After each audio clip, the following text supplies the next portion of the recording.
basically, when I started the brand, there were three things that I wanted to solve for. First is I wanted to create an aesthetic that I would want to wear, so that I am well known for my CryptoPunk online, but there's no way for me to natively signal that in the real world. And there was no overlap between a high quality main product and something that could signal that I'm in crypto. And that's really what I wanted to solve for first and foremost. Secondly, once I get the product out in the wild, as a consumer, somebody that spends money on whether it's luxury watches, handbags, sneakers, I want to know how many of them exist, right? And I think that we've seen a huge move towards that in the consumer base over the last decade plus. And what better use of decentralized technology than having that opportunity to do that? So that was the second thing. And the third thing, which I have found to be the most entertaining and most interesting, was once you get that product out in the wild, how do you then community build and really gamify that experience so that you get that brand affinity with the consumer base and with your community members? And what I mean by that is we have NFC tags that are attached to NFTs on every single one of our products. And those NFC tags can actually distribute NFTs, which are digital collectibles, so that you could go up to it and you can collect an NFT for free from that shirt.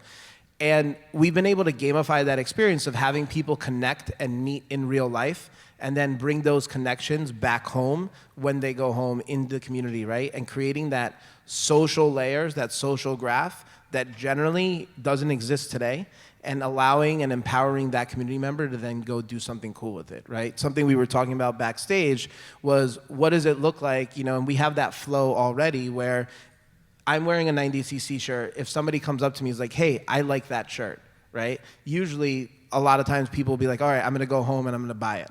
A lot of times we forget.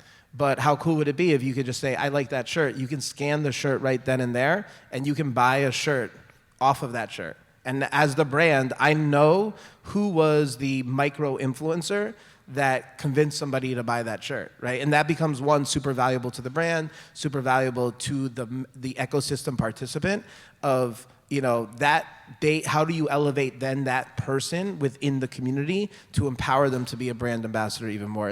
And that's really just scratching the surface. I know we don't have that much time, so I could talk about this for like an hour, so I'll stop there. I'm sure. I think it's worth talking about, though. I mean, like, we sell a physical product as well. And I mean, what we're talking about here is bridging the physical to the digital, right? And I think our consumers are expecting that. From our side, on the beverage alcohol front, we've done a lot in the Web3 space with Johnny Walker.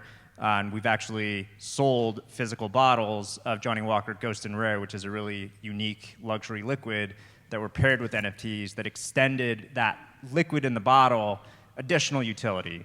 So we airdropped NFTs along with the bottles that were sold. We gave them an experience, and so we were able to get closer to consumers.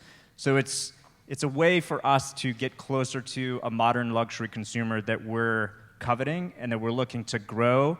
And so it makes total sense, and I think the future is bright for brands like you that are going after that space.